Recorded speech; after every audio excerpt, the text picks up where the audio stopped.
There, good. Thank you. Finally. Thank you so much. Glad to be here with you guys. Thank you. We are live now. Everything is okay. Everything is good. Okay, so we're live. We are on speaker.com. Download that icon of speaker.com. Yeah, that's all you have to do is download the icon.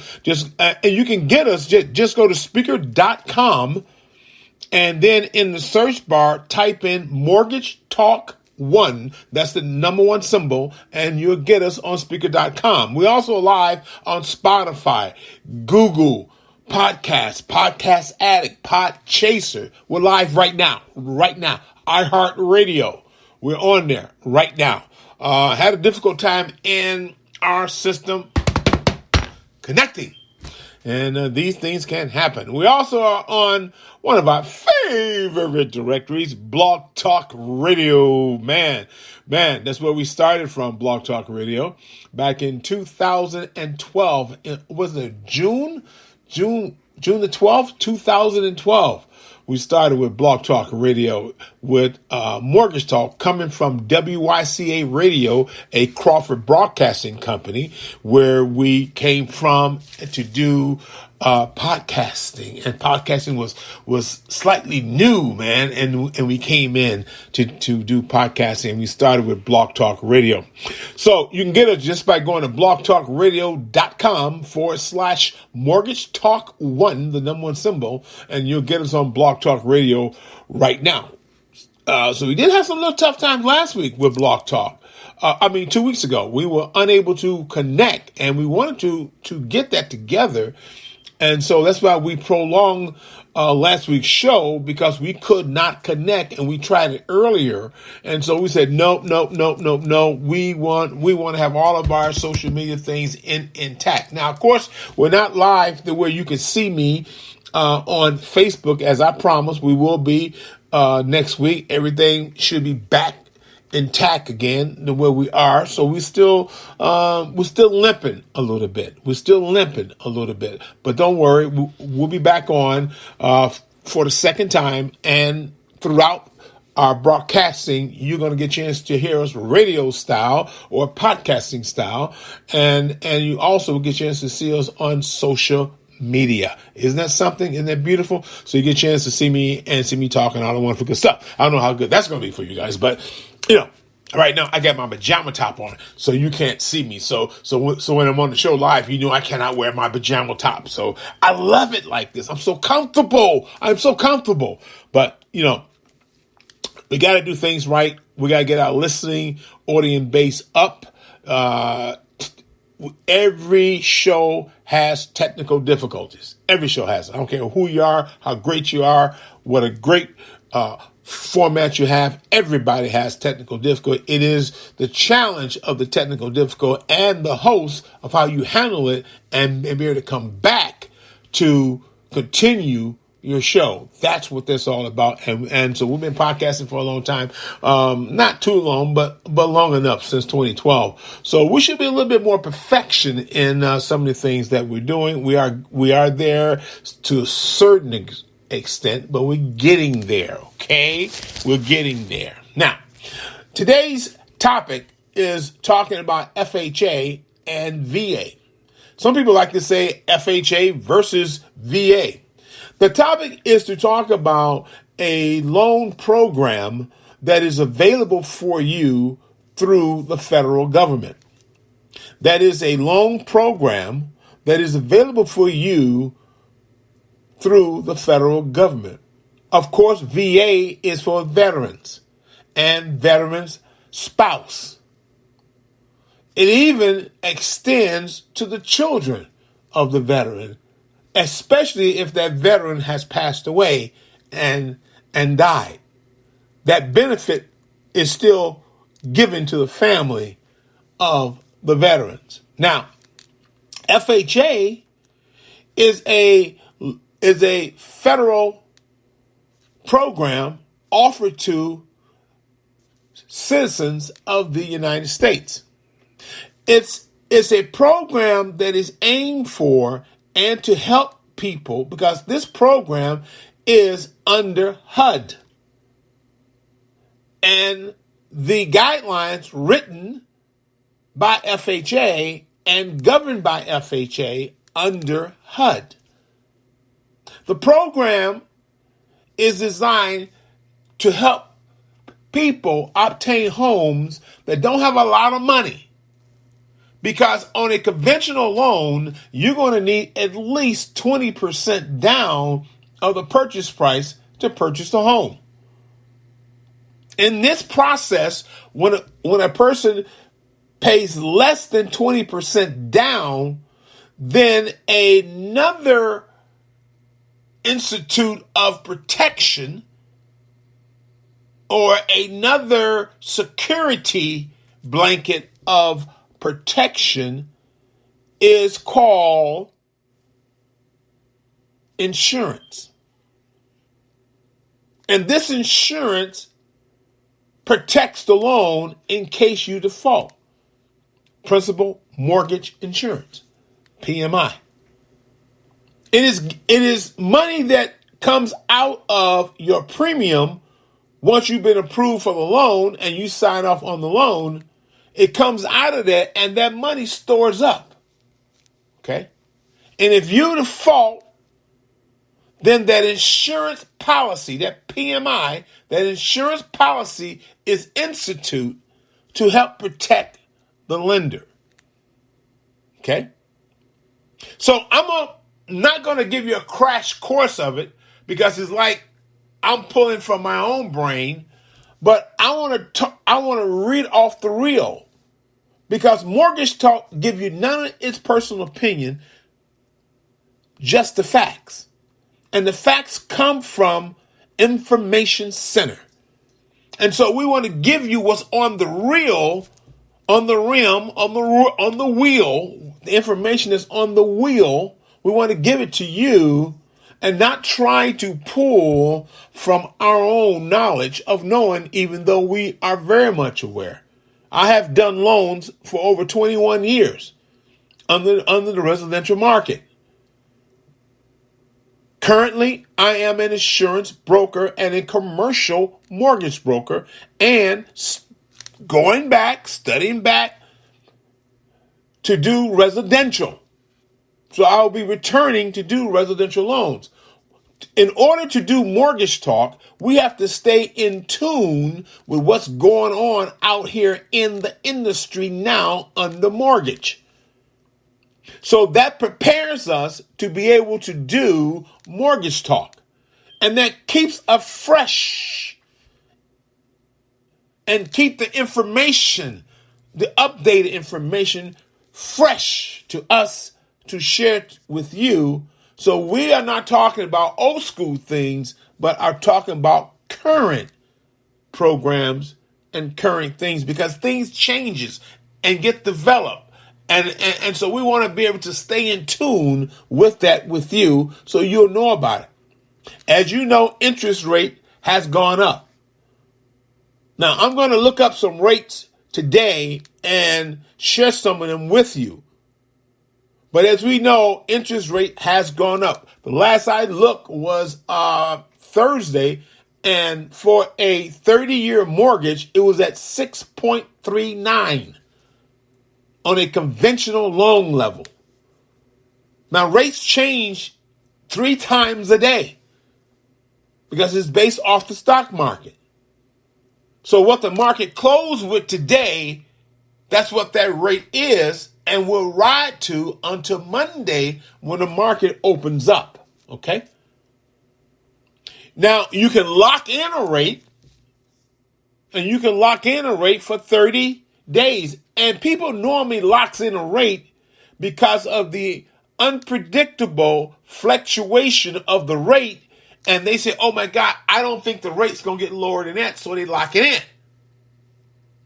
Once you lock in that rate is locked.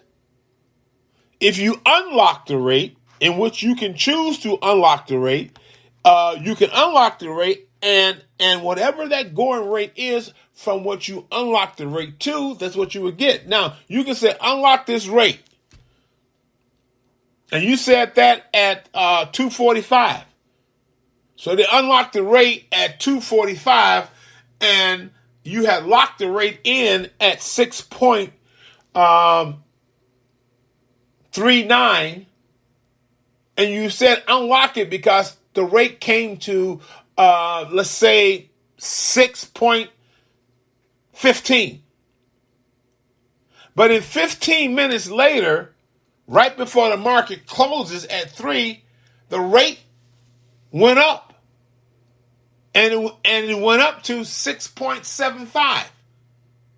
That will be the rate you would get, because even though you unlocked it at 6.20, you never locked it again at that rate. And each time that you would lock a rate, you pay 1% of the loan amount to lock that rate in. So even though you locked it and unlocked it, you still got to pay for that lock. And you locked it again, you got to pay for that rate to be locked again. Okay? Some people will do things called buy down. They will buy down the rate. And that's at 1% of the value. You can buy the rate down. Now I'm going to talk about the percentages of rates. You know, when you get a rate like, let's say, 6.30, and you want to buy it down, you look at, and you want to buy it down by 1 point, you're going to have to forget about the mathematical concept, the way we was taught at school, because this is not how bankers do it. With some banks, and most do it, but with some banks, a 1% is looked upon as 0.500 as a 1% point. With some banks, 1% is looked at 0.300. So this is something that you have to understand. So if I take a rate at 6.30, and just for this example, let's say that the 1 point is 0.300, and you want to buy it down, then you will minus from 5.30, which is 5.300, you will minus 0.300. And you bought it down by 1 point, so now your interest rate is at 5%. And if you're allowed to buy it down again, then you now minus 0.300 from 5.00. Okay? Or 5.000. And then you will get that 4.7 for a rate. That is considered 2 points buy down. Some lenders would not let you buy it down by 2 points. Only one. Some let you buy it down by 2. And very, very, very, very few will let you buy it down by 3. Other things that consumer does is that they will look up the rate after looking up the company, the bank, the finance company, and see what they purchase for the rate on the open market. You better have impeccable credit in order for this strategy to work. You can't come in there with so-so credit. You can't come in there with bad credit. It's not going to work. Then they won't even talk to you. But you walk in the door with a credit score of 900, you can buy the rate down. You walk in the door with a credit score of 8.30, depending upon the bank, you can buy the rate down, or you can buy the rate 1 point or 2 points over what they paid for on the open market. This is a strategy that's been used for years by white people, have been using this strategy for years. And when they introduce buy down rate, a lot of minorities, black people, Hispanic people, Asian people start utilizing that particular program. Because they didn't hear about paying a point or two over the rate that the bank bought for. Because, like I said, if you don't have the knowledge of how rates are formed, which is formed by margin and index, and I'm going to do a show on that, and I've done that before. You can probably look up Mortgage Talk on the internet and just type in Mortgage Talk 1, the number one symbol, topic, margin and index. The margin and the index. And that'll come up, and you hear me talk about how rates are formed and how people can purchase rate by a point or two over what the financial institution paid for on the open market. These are ways that will control how you keep control of the type of rate that you can earn based off the hard work that you've been doing and good management of your credit scoring. Also, your knowledge of understanding the margin and the index, because you will be challenged at these financial institutions, at these banks. You will be challenged on your knowledge of that. So you really need to study this and have your game in place, because if you don't, you're going to find it very, very difficult for that to happen for you, and that is the reason.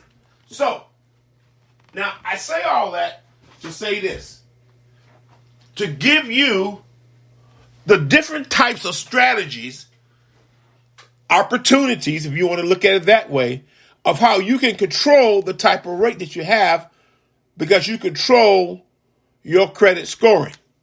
And the higher your credit scoring in the area of 900 to 8.30, you're able, through banking institutions, to buy the rate a point or two over what they paid for. Now, don't go in there and don't know what they paid for it and think they're going to tell you because you got a nice credit score. It doesn't work like that. They're not going to do that. They're not going to do that. You have to do your work diligently. You have to get that information and then go in and do it. Where can I get information from? From business paper, from newspaper, Wall Street Journal, from looking it up on the market. Get that bank abbreviation. Look it up on the market. And it will show you the bonds. It will show you the rates that they bought. Look at the time. Look at the date. So you can be accurate. You have to be accurate. And set your appointment for when the market closes. Or basically set your appointment for what you know that they are putting the rate out for. And so you know when they bought the rate, what the rate was before they bought it, and then now you can go in and now you can do your negotiation intelligently and digitally. You should be able to get what you want. People have done this for years, okay? But you have to do your research. You have to do your study on it in order for it to happen, okay? So just want to say that to you. And just share those three options for you. Now, let's get into our topic. FHA. FHA is a mortgage. What is mortgage? Let's be educated. Mortgage is a mortgage term, but mortgage is the property that you want to buy. I'm going to say it again because people get it mixed up. And that's why you got to know the language before you can even negotiate on buying a rate down. You got to know the language before you can even negotiate of paying the bank a point or two over what they pay for on the market. You got to know the language. You can't go in there with street terminology. For an example, I got to pay my mortgage payment. First of all, there is no such thing as a mortgage payment. Ricky, I seen it on the website. I seen on my bank's website where it says want to make your mortgage payment. Most of the site says want to make your payment. Want to make your loan payment. Some of the institutions very careful with how they identify the contract that you sign. Because you signed that contract and the money was given to you that you never saw, secured against the equity, basically not equity, but secured against the physical property, that building or that home. And that building and that home is called a mortgage. It's your property. When you sign for the loan, because you're going to sign two documents. When you sign for the loan, on the paper that you sign for the loan to be transferred over to the title company so they can cut a check. And keep in mind that before a title company set up a closing, they've already notified, your new lender. And once your new lender has sent over the documents for you to sign, they are already wired over the funds to the title company that automatically goes into their account. Okay? Now, I can tell you a lot of stories about them, but that's not for this topic. And that's how it's done. So, what you sign for the loan is not called mortgage payment. It is called a promissory note. You sign a promissory note. Know the terminology. Keep it in mind. Because in order for you to get what you want, you got to be able to talk the language. Then you assign a mortgage deed. You assign the property stating that you are aware that you're putting the property up for collateral to secure the loan. Okay? Street terminology calls it a mortgage payment, when its proper terminology is a promissory note payment.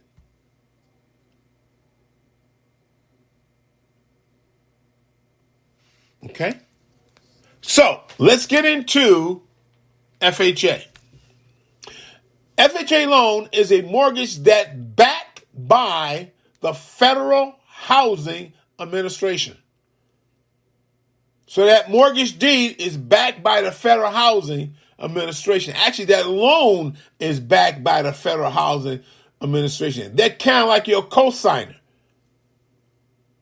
We're going to allow you to charge late fees in the contract that you're going to sign and agree to that you don't really have to agree to that. You can say no to that. Which now is up to whoever is willing to loan you the money to say, okay, I agree, or no, I'm not, or the person that is endorsing you, which would be FHA, and your communication prior to the closing should have been clearly established with FHA. And I'm gonna leave it alone at that particular point. Now, a FHA loan is a mortgage that's backed by the Federal Housing Administration. They stand behind you. You can charge them late fees. You can charge them foreclosure fees, attorney fees, if they default on the loan, because we're hiring you to service our loan. Okay?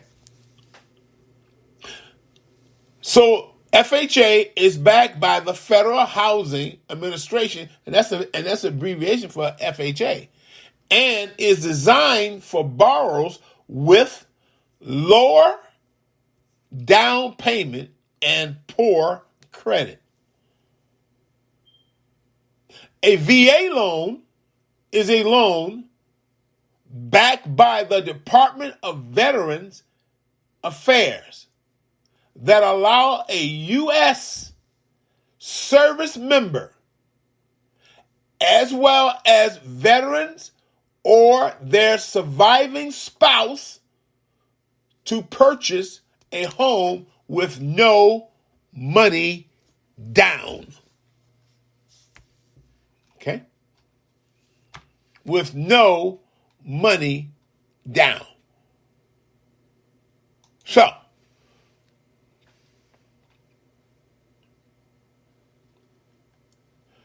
some people ask the question of this.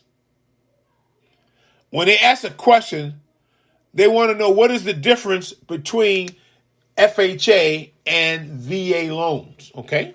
And I'm going to answer that. Primarily, the difference between the two loans is that the VA home loan, you must be an active duty in the U.S. military, be a veteran, or be the surviving spouse of a veteran. If you or your spouse have never served in the military, you won't be eligible for a VA loan. But there are new service requirements associated with an FHA loan. FHA lenders determine eligibility based on credit score and other factors. Okay? Now, there are some comparable elements. So let's take a look closer at looking at a VA loan compared to a FHA loan. Okay? Credit score.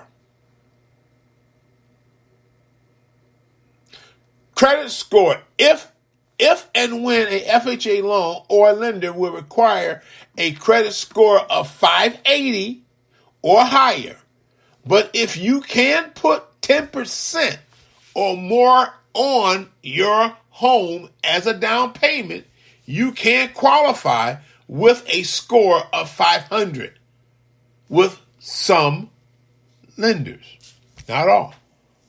On the other hand, the VA program doesn't have specified credit score requirements. Say it again. VA loans program doesn't have a specified credit score requirement. This means VA lenders can impose this own standard on an individual basis. Okay? Down payment. You would need to make at least 5% down payment to get a FHA mortgage loan. Say it again. You would need 5%. That's 5% of the selling price. You would need 5% to put down and provide proof that you have it in your bank account, because it's going to be a requirement required by the lender's underwriter, because she's following the lender's guidelines. So it's 5% of the sale price, okay, that you'll be putting down as a down payment to qualify for FHA, besides being a U.S. citizen. Okay? With a VA lender, under the VA program, you can qualify for a home loan with no money down. However, your VA funding fees or fee will be lowered if you're able to put some money down to at least cover that. Okay, to at least cover that.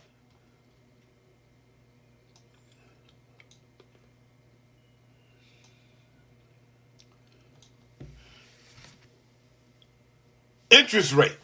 FHA mortgage rates can be competitive, especially if you have good credit. If your credit score isn't great, your interest rate for the loan term may be higher than what you pay for a VA loan on that conventional mortgage level. In fact, it pays to compare FHA and conventional loans together to see which is best, which one has the best option for you. Meanwhile, VA loan rates can be even lower than what you'll pay for a FHA loan. Just keep that in mind.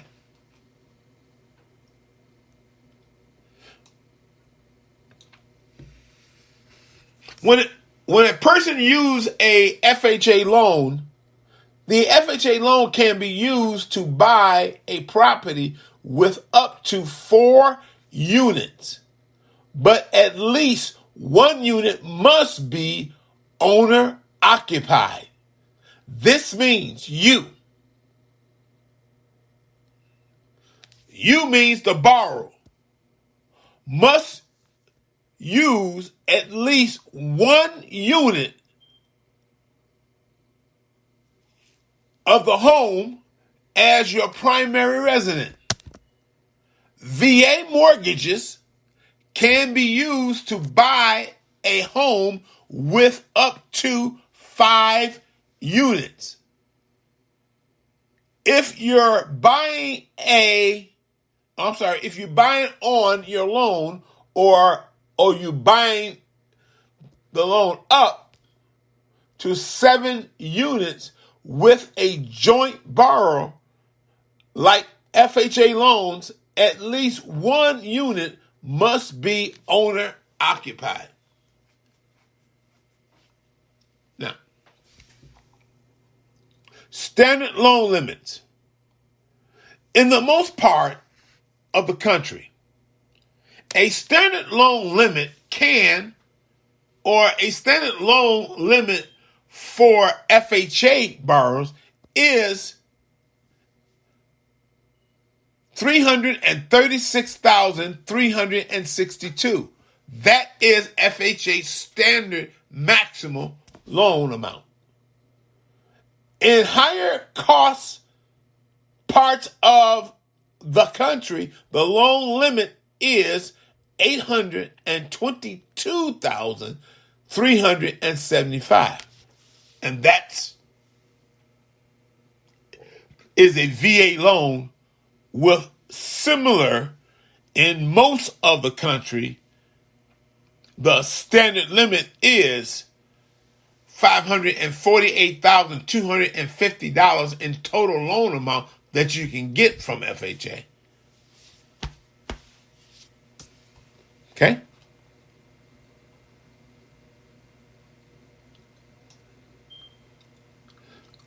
Standard loan limit. In most parts of the country, a standard loan limit for FHA borrower is $356,362. But in higher cost parts of the country, the loan limit is $822,375. VA loans work similar in most of the country. The standard loan limit is $548,250. $250. But in high cost parts of the country, the loan amount is $822,375. The cost, FHA loans. Under FHA loans require you, the borrower, to purchase mortgage insurance. I'm not talking about the one that I was talking about last week. FHA loans require you to purchase mortgage insurance.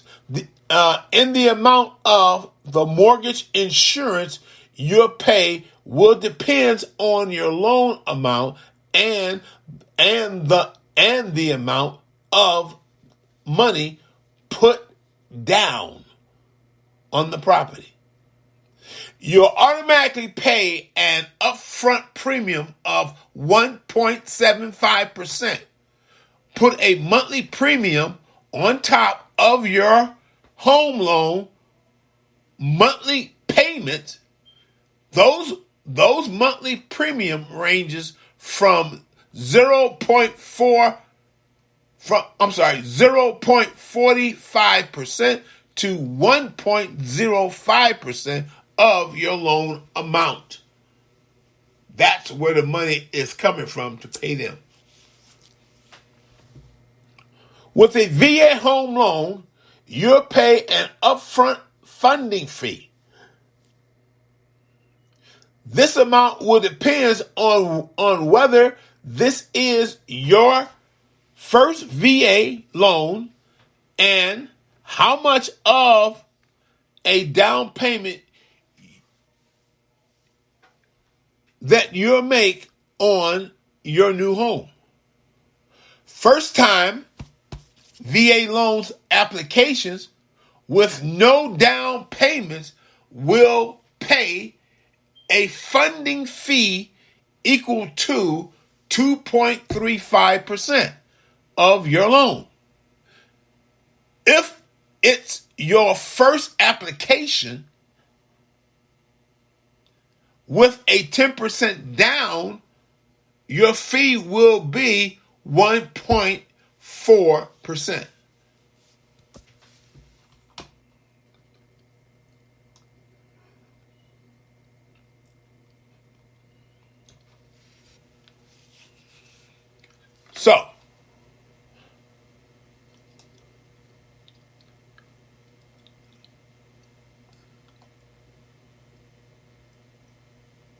So Inquiry Minds wants to know, in most part of the country, the standard loan limit for a FHA loan for FHA borrower is $356,000 and 62 cents. Say it again. The standard FHA borrower loan, the maximum amount that they can lend you is under FHA is $356,362.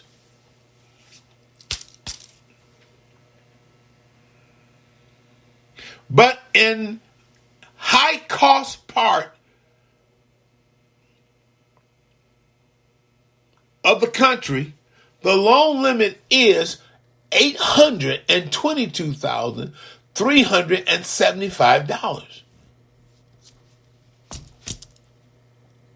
FHA loans require you to purchase mortgage insurance now if you're going to put down less than 20%. It's FHA way into helping the servicer to pay less money as possible simply because they're servicing your loan. So, FHA loans require you to purchase mortgage insurance. The amount of the mortgage insurance that you pay will depend on your loan amount and the amount of money you put down. You'll automatically pay an upfront premium of 1.75% plus a monthly premium on top of your home loan monthly payments.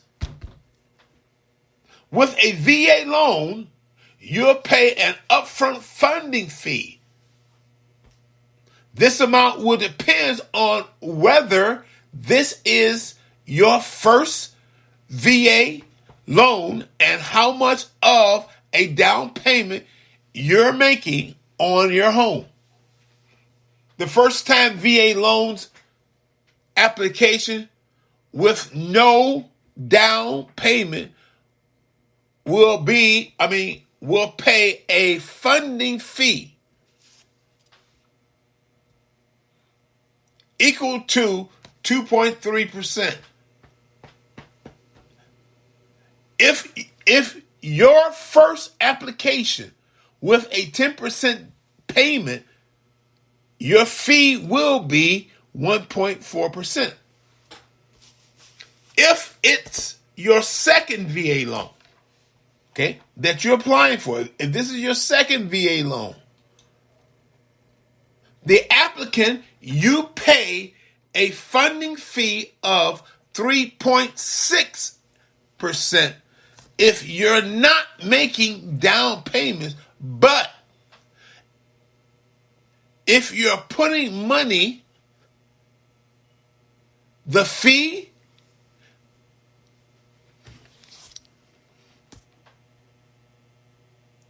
applied as if it were your first application. Let me say this again. If your second VA loan application, you get a second one, you'll pay the funding fee of 3.65%. If you're not making a down payment, but if you're putting money down, the same fee applied as if it were your first application. 1.65% for putting 5% down and 1.4% for putting 10% down. FHA loans are available to a wide range of borrowers than FHA loans, than VA loans, but VA offer certain strategies.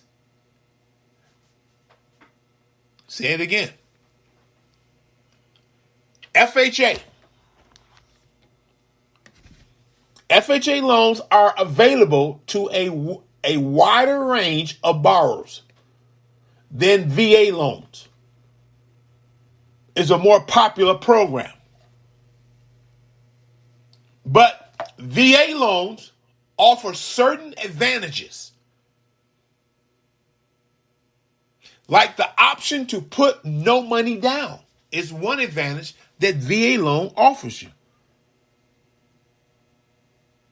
The potential to have a lower rate than you would get on an FHA loan. If you qualify for both loan types, FHA and VA, you might favor a VA loan, especially if you have limited funds to put down at closing. Stop. Did you hear what I said? Did you get that? Because a lot of time, VA participants qualify for both FHA and VA. Remember now, you can have a low credit score, minimum of 500, and you can qualify for FHA. VA is not credit score driven, but it is through certain carriers that wants to, certain, I say carriers because that's the terminology used in insurance, but the terminology used in mortgage is lenders. or financial institutions. You see, they will allow certain financial institutions to set certain standards, okay? And especially if they're going to service the loan.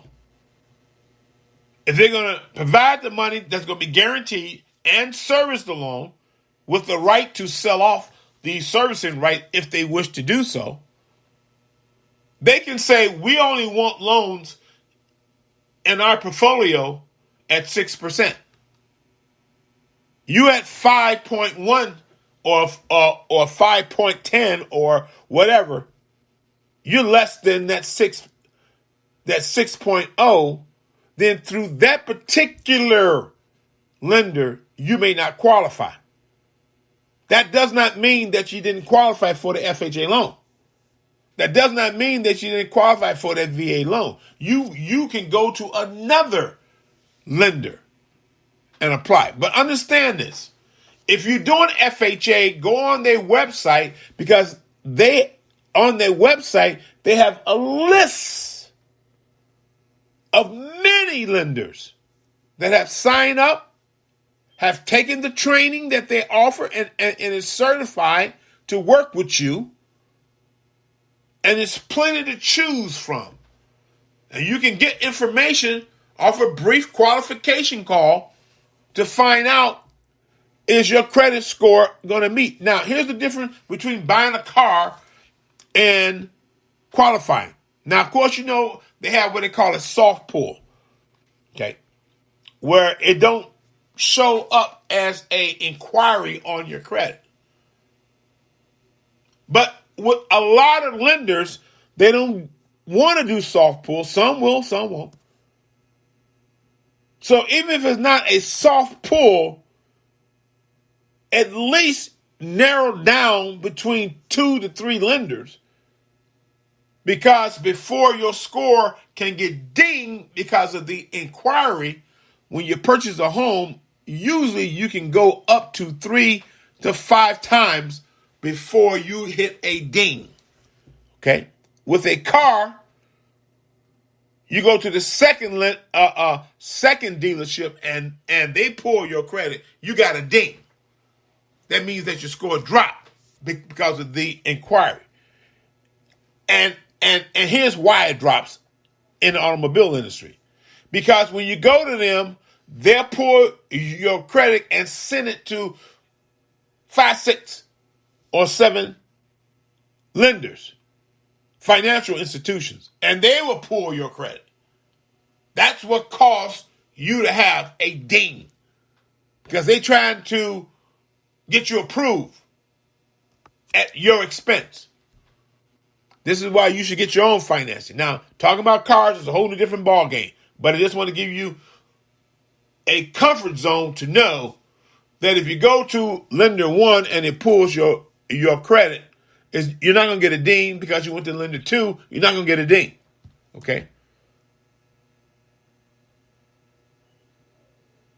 Now, if you go to a mortgage broker, your mortgage broker, and you get a good one, your mortgage broker knows basically how to qualify you, and will pick out of 15 or 20 lenders 2 of the best that will fit your need, and will get you approved through both of them, and then present you the results, allowing you to choose which one that you want, saving you from having to shop that around. You got me? That's what mortgage brokers do. Okay? That's what mortgage brokers do. And I know that mortgage brokers, we are rare out here. I know we are. But we're out here. You have to do your work diligently, or at least shop yourself intelligently, digitally, and determinedly. So let me go back and let me say this again. FHA loans are available to a wide range of borrowers than VA loans.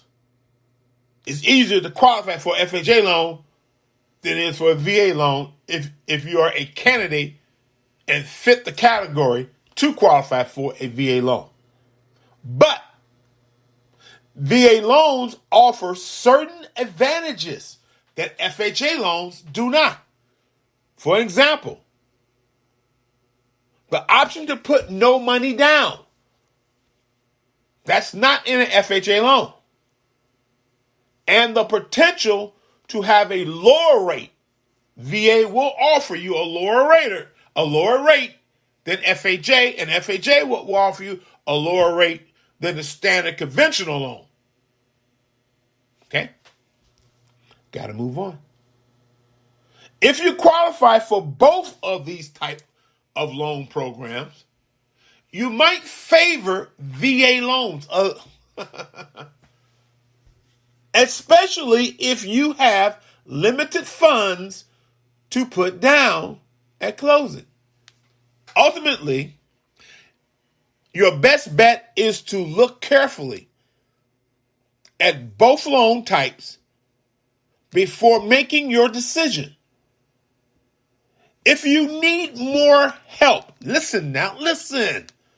If you need more help, you can check out this first-time home buyer's guide offered by HUD, FHA, covering the FHA loans. For more information on what to expect with a FHA loan program, then look at the complete guide, to VA mortgage loans. You can also read up on VA refinancing to get a better picture of how VA loan works. Now, let me say this, because a lot of time information that I'm about to share with you right now will not be in that particular guide. You have to search further to get the information that I'm about to tell you. And it's real simple and real easy. Explain the complete structure of a VA loan once it's paid off. Did you hear what I said? Explain the complete loan structure once FHA is paid off. There's a difference in both. But let's wrap up VA, then I'm going to jump to FHA. You see, under VA, when you sign for the loan, and you have the loan, veteran or spouse of a veteran, on title, your name does not appear. VA name is on title. Okay? VA is the invested or the investor on title, not you. So you're not on title, which means that you have limited control. Okay? You got some control, limited compared to FHA, because you're not on title. So when you go to refinance, you have to get permission from VA to refinance, and it must be a tangible agreement between you two. In other words,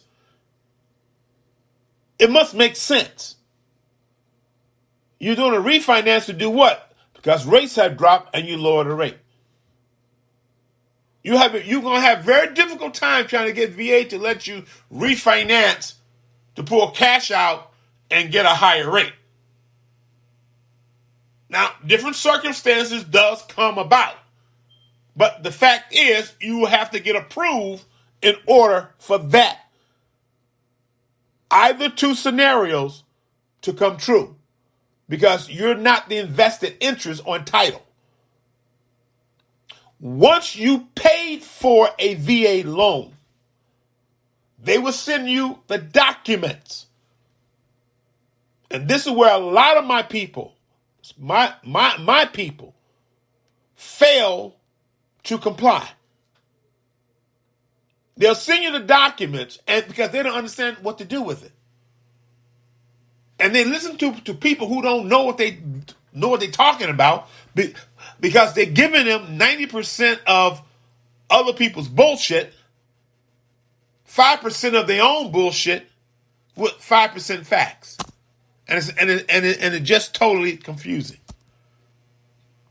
When they send you the paperwork, and this really goes into, because they know what to do, and they think they own the property because they paid for it, and they don't, and they still don't own the property because they never transferred VA's name off title and put their name on title. Okay, they never did that. They still are the caretaker to the property, even though they paid for it and it's theirs, and they can't do a damn thing with it. They can't sell it, can't do nothing with it. And they don't understand why, because we paid for it. Oh, the veterans is full of shit. No, it's not. No, they're not. Because when you study the loan, you didn't complete the study. And to complete the study, what happens when I pay for this VA loan? What are some of the steps? What will VA do? What is required for me to do? People forget to ask these questions. And you don't ask it to John, Paul, or even some of your attorneys. Because a lot of them don't even know. Unless it's a specified real estate attorney. Because most people just get an attorney, because he's an attorney. He can read the contracts and he'll advise me. But if you're buying real estate, yeah, you're going to pay him a little bit more, but you're paying for the knowledge. Get a real estate attorney. But you need to do your homework diligently too. And so therefore, this is what happens. They pass away. The kids don't know what to do with the house. They don't have a clue. And they don't even know where to look to get information. And some of them will scout. Some of them don't even have time because they got their own home. They ain't got time for all this. And the house just sit there and get eat up through taxes. And why you think you got a lot of tax investors out there buying property? And they love to buy VA property and FHA property. They love it. Because a lot of people don't know what the hell to do. So let me back up a little bit. When you get the paperwork after you pay for the property under VA, if you don't know how to file to the county clerk office, and a lot of them are not going to walk you through there, I don't give a damn if you're in a small town. Because some of them don't understand how to do it their damn self. And they could give you the wrong forms. You don't know if it's the wrong forms or not. You take it to a title company. Yeah, you're going to pay them. They're not going to do it for free. You take it to a title company, and the title company will remove VA off the title and put you on title and issue you a title, a temporary one, until you get the original one from the county that will show you are the true owner of the property and will list you in the system as the owner of the property. And it takes anywhere from 120 days for you to be completely through the system where you can go anywhere in the world and title can be pulled and your name will show up.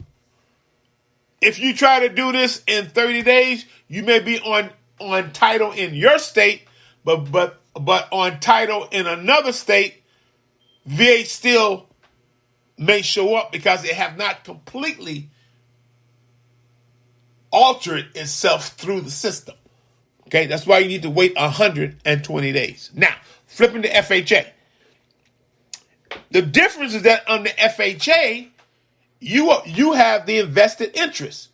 Your name is on title under FHA. So when you pay the property off, you'll get the deed with your name on there. That's it. That's it. Nothing has to be recorded because it was already done. The only thing that you may have to record, and sometimes people see this a year later or a month later or right then and there if they search. And that's what a lot of people don't do. When you get the closing documents, you already got some closing. But when you get the deed sent to you,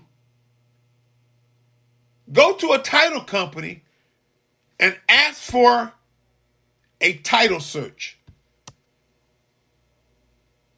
When they do the title search, the lender name may still show up. But underneath there would be a document that says that the property has been paid for. Okay? Transfer of ownership document. That the property has been paid for. If that document is not there, you have one. So you can give it to the title company and they can record it for you. Don't assume that it's automatically, because that's where people mess up on. Especially our mamas, our daddies, our grandma, and our grandpa. And even a few young ones. Because I'm 65 and I'll be 66 coming up. Okay? And my generation messed up. Because when they got it, they thought that's all they needed to do. And that's not all that they need to do. Now, let's go here. Now that I gave you that insight, here are some other questions that were asked. FHA loan income requirements. FHA loan income requirement. How to refinance a FHA loan or a FHA mortgage refinance. Now, a lot of these independent lenders, banks, finance companies, will want to get you from under FHA and put you under their conventional loan. Some of the benefit factors that FHA have is that if you happen to fall in trouble, under FHA guidelines, the servicer have to offer you, under FHA rules, a reinstatement program. Either a modification, which is a permanent modifying the loan because you defaulted on.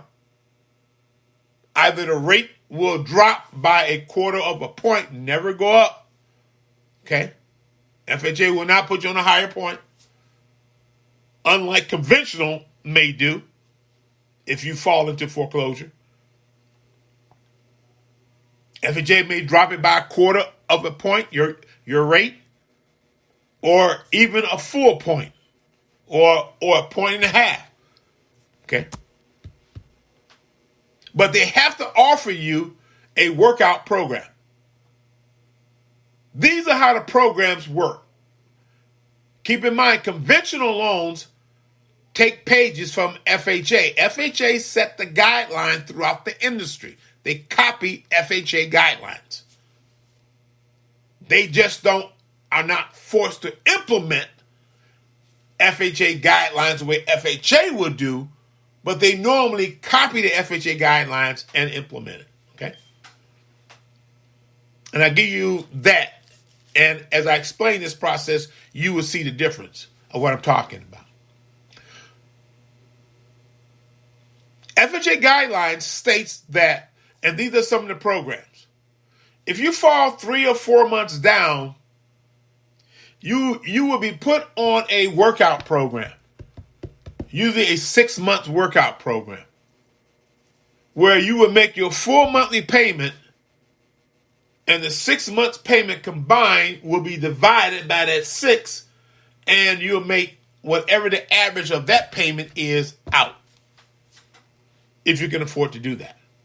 If you can't, you got to say that program is not going to work for me. Can you extend that for a longer time? Maybe make that 6 months 8 months. Sometimes they can do that. Okay, most times they do that. Okay, and I'm talking about your servicer on the FHA. Okay, what you need to do when you sign for FHA loan, you're going to get an FHA loan number. And you need to keep it, highlight it in your contract so you know, highlight where the loan, where your FHA, what is it name? Not sponsor, but it is like a sponsor. But know who is assigned on the FHA to your loan. It's going to be in 2 locations, either Albany, New York, or in Atlanta. And their name and phone number will be there. And even if the person gets promoted and move on and you happen to fall down 10 years later, you at least have your loan number is not going to change. FHA loan number, not the loan number that the servicer gave you. Because on your loan statement, you're going to have their big number in black or blue. And usually on the back, you'll see FHA number in red. I've heard people say, I've seen it on black. It was like in a thin black. Okay, well then it may be that. But it's on your closing documents, and that's what you need to be looking at. Or if you have an attorney, show me my FHA number on this contract. Show me my FHA number on this promissory note. Show me my FHA number on the FHA document forms that I'm signing. Where is my FHA assigned loan number? See, people don't tell you that, so you don't know how to answer that. And even when you do read, they don't give you that information. I'm giving it to you from experience. How important it is for you to know this and to have this, okay? That's what I'm giving it to you for. So, now you got the phone number and that loan number. So if you ever get in trouble, don't sit on your hands and wait on the servicer to help you. Contact your FHA assigned person and tell them the situation.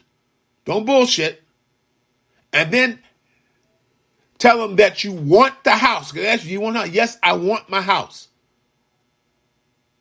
Can I get a workout program? Yes. Would you like the? Well, we can offer you a FHA modification. Yes, that's what I want. Will they modify the loan? The term stays what it is. The rates will drop. You will have to cover processing fee. They'll tell you what it is, and then you have to provide them documentation all over again to prove that you can afford to make the payments. You have to provide information on your job to show how you're getting the money. Or if you were living off an annuity, you have to provide information, okay? If you're unemployed, don't do it because you won't get it. Because you have no means to pay. And unemployment is only temporarily, and that's not enough. Now, Rick, have you helped a person that was unemployed and was down on a mortgage, and you contacted FHA for them, and you got them a workout program? What did you do? Is it possible? Yes, it is. What did you do? Well, this is what I did.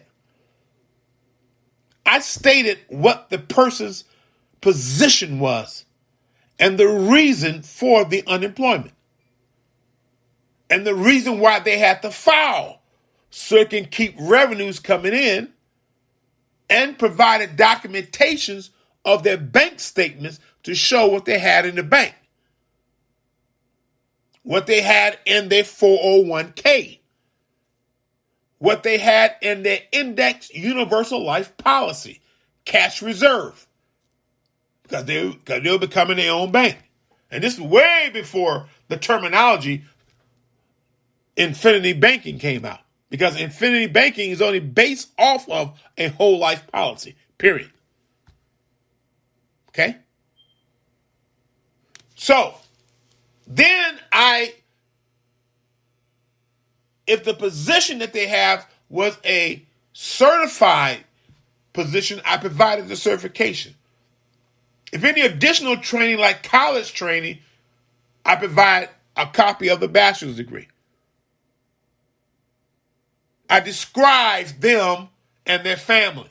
If they have children, if you're a single parent with a child, these things is what went into my proposal to the FHA assigned counselor. Well, I should say counselor, but assigned person. And I can't think of the title off the top of my head right now, and I apologize. With what they had, it is highly unlikely that this person will remain unemployed. If it happens, it's going to change their whole lifestyle. So this person is definitely going to get a job. And I supplied them with a resume. Okay? And I supplied them with a listing within last week and this week with appointments that they were going out to put in an application or appointments for a position that they had. I gave all of this to FHA and they got approved. Now you see how I got them approved? That's how I got an unemployed person approved. Most people do not do what I'm telling you. And so therefore they get denied. Not enough information to make justification that you're not going to sit on your ass under FHA. Now, I said all this to say that conventional banks, finance companies, which are usually owned by banks or insurance companies, will try to get you off of and under FHA. Because even though I supplied all that to FHA and it was acceptable, under certain conventional banks, they'll still deny it. Okay? I have to take a similar approach, but a different approach, if you know what I mean. Conventional loans programs are not that, I want to use the word understanding and lenient for people that are in foreclosure. They act like that you caught a disease. And if you ignore them, they'll move on to the next level on your ass. Okay?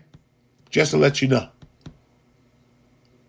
VA has one of the best workout programs ever.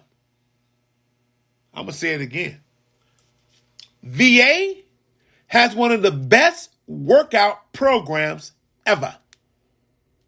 VA holds, even till today, and has been for years, holds the lessest foreclosure ratio than FHA, conventional, Freddie Mac, Fannie Mae,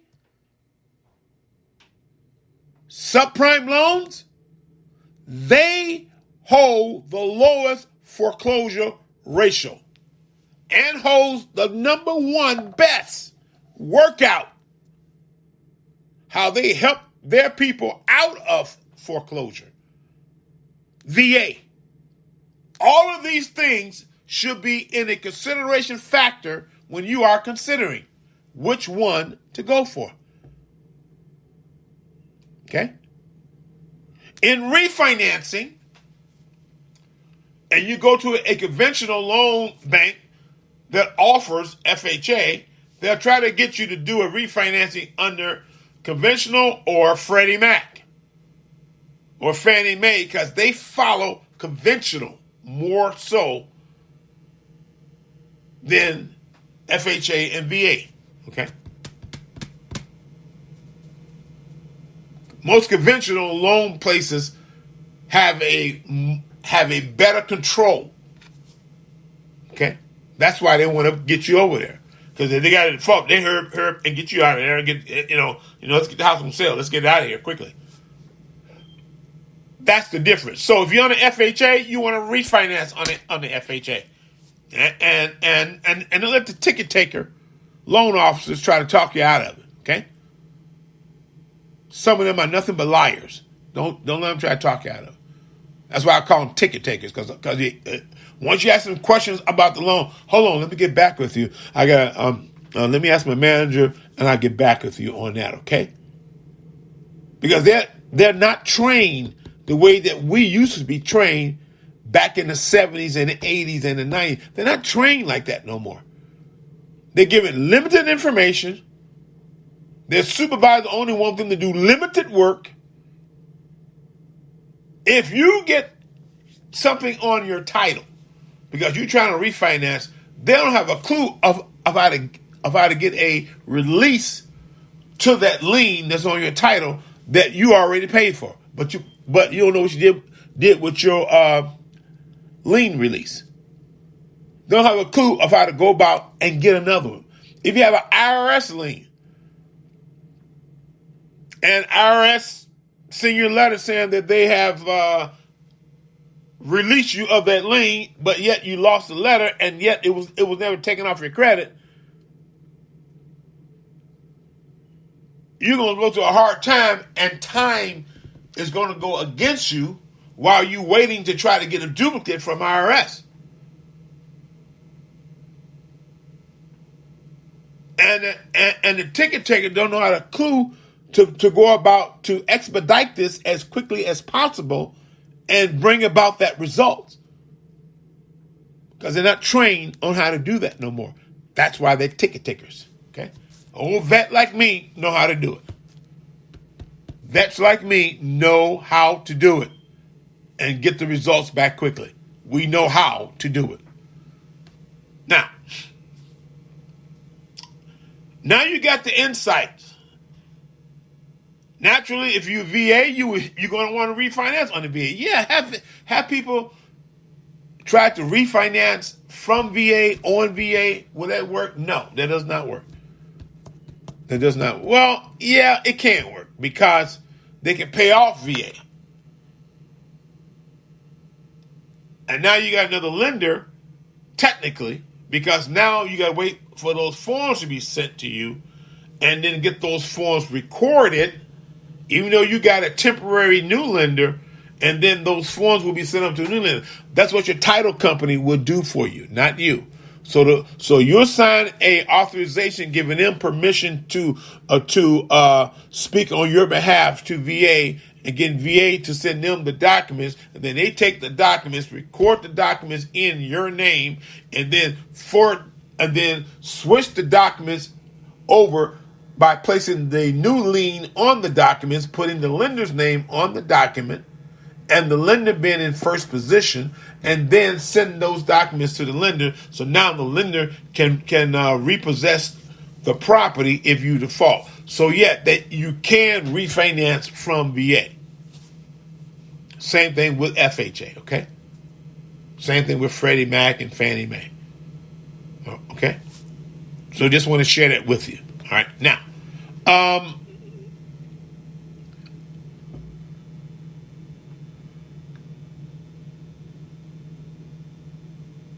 I want to go in and I want to, because I was trying to give you both comparison. So now what I want to do here is I want to give you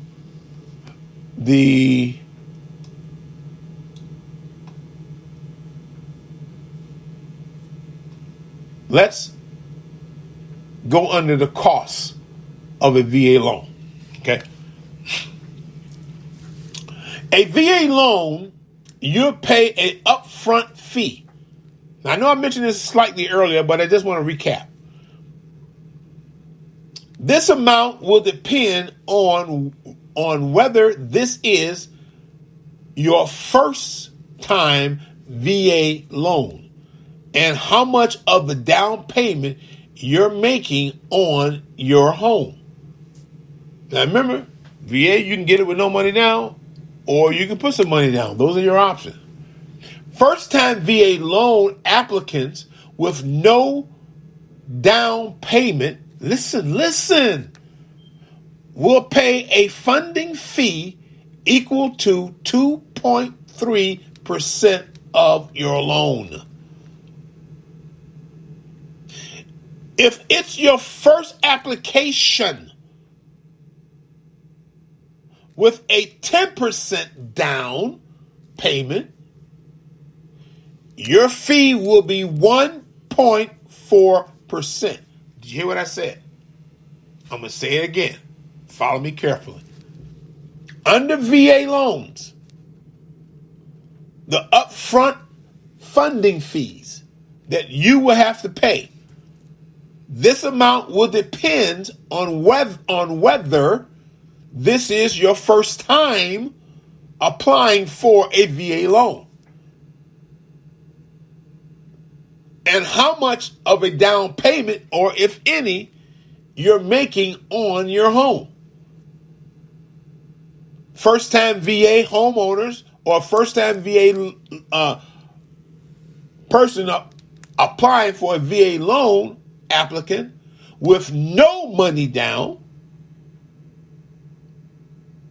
your funding fee will equal to 2.3% of the loan. If you decide to put 10% down, then your funding fee will be 1.4%. If it is your second VA loan applicant, your funding fee will be 3.6% of your loan amount. If you're not making a down payment, now, if you're not making a down payment, it's going to be 3.6% of the loan amount. But if you decide to put money down on your second VA loan, the same fee applies if it were your first application. And that fee will be 1.65% for putting 5% down, 1.4% if you put 10% down. Are you with me, or am I by myself?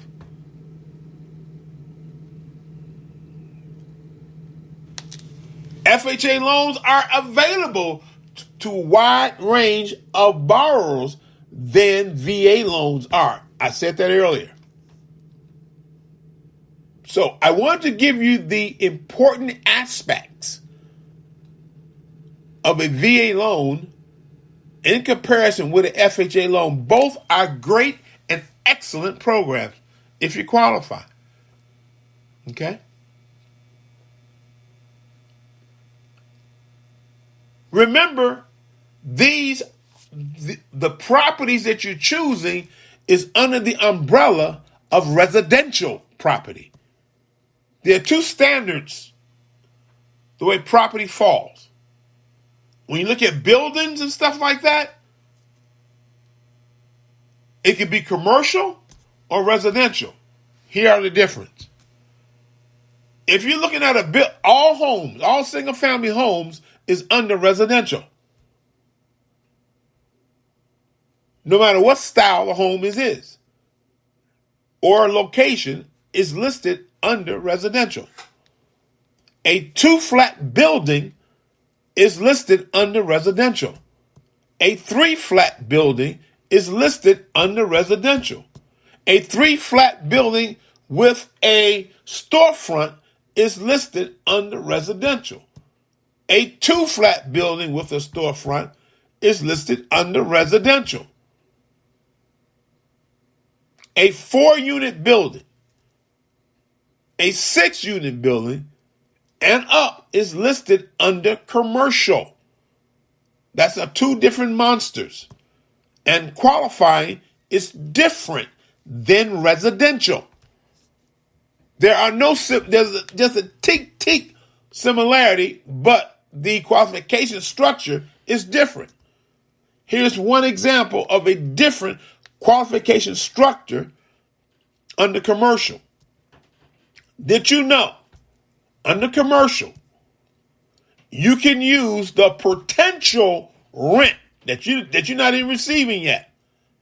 But whatever the potential rent is that the buyer is receiving, you can use that dollar amount to help you qualify for a commercial loan. Did you hear what I said? Did you miss it? You can add it to what your income is, or depending upon the numbers of units. You can even use that to qualify for a loan to purchase the property. Did you hear what I said? That is the difference, monsters, of commercial and residential. That does not apply to residential. Too often, too many people make the mistake in bringing the residential qualification concept over to the commercial, and it does not apply, and now they think that you're trying to whoop a slick one on them because they didn't do their homework diligently. Okay? You got to do your homework diligently, especially when you want to buy commercial. LTV, another mortgage term, loan to value, is under residential. They have a similar one under commercial. Now, let me give you something here. How does LTV work? Real simple, real easy. If the property is valued at $100,000, and you get, based off your credit score, the lender decides that they're going to loan you 80% of loan amount, 80% of the value of the home. That they're going to bring 80% of that loan to the table, meaning that you have to cover 20% plus closing costs. The lender will also say that, hey, you can borrow money from the bank of mom and dad only 5%. Some may even give you 10.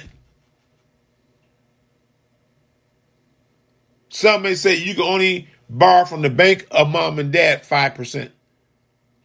And you can do a seller carryback for 5% that'll give you 10%. So now all you got to do is just come to the table with 10%, including closing costs, to purchase a property under residential. Even commercial weaves over into that too. Okay? Just to let you know. So now you have that understanding of qualifying. That's why your credit scores is important, because it can bring you either 100% of the loan to the table,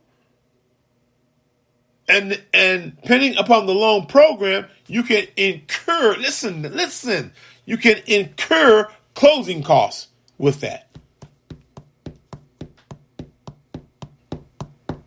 Some communities will offer to donate $1,000 to a closing cost to you.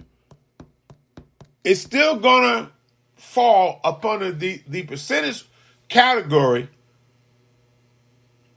of the 5%. So if they're gonna donate 2%, you're gonna get the other 3% to equal 5%. Or maybe the bank of mom and dad is going to give you the 3%, and they're going to give you the 2%. So now all you got to do is just come up with 5%, because you qualify for 90% LTV. That means you get 90% of the loan amount. That's 90 times the loan amount equals, that's 90 times the selling price equals the loan amount. Okay? That's how that's done. Debt ratio is very important under FHA. Remember now, they set the industry standard 36 over. I'm sorry, was it 26 over 36%? That's 26% of your total debt that you have right now cannot supersede 26% of your income. Adding in the new mortgage. So if you paying if you paying rent now, that rent is not part of that 26% because you're seeking a mortgage. So they're not going to count that. So their rent is taken out. So if you did everything and you at 30%,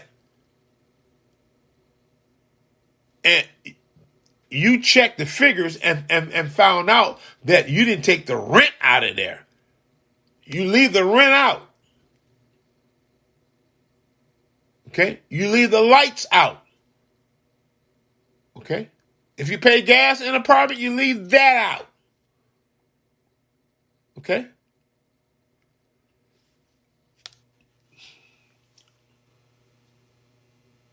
If you pay rental insurance, you leave that out. And you tell the ticket taker who said, well, why you leave out the rental insurance? Because I'm going to have homeowners insurance, you stupid fuck. I don't need rental insurance added into my debt ratio because I'm not going to keep rental insurance when I get a home because you cannot have rental insurance and homeowners insurance too. No insurance company will let you do that.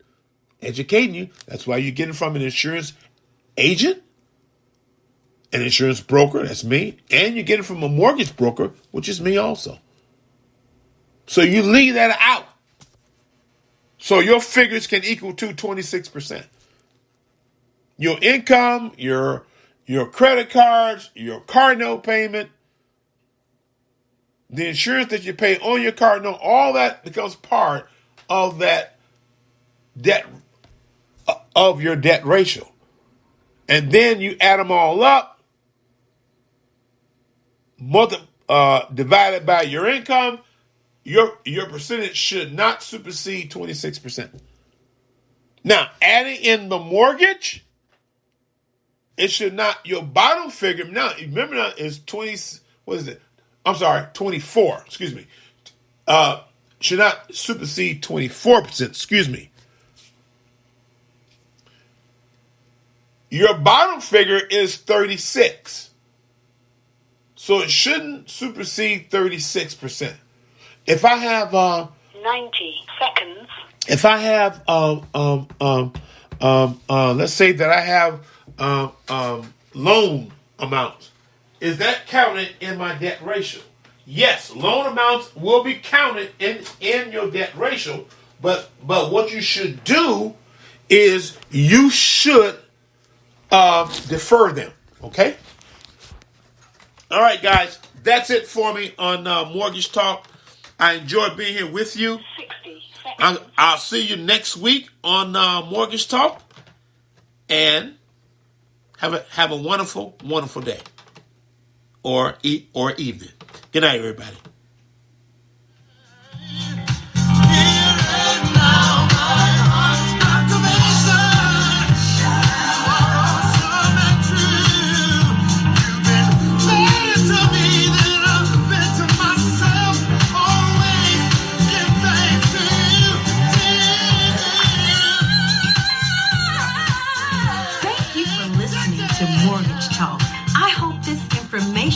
Is something that you can use for your mortgage needs. Remember to tune in next week at the same time for more Mortgage Talk.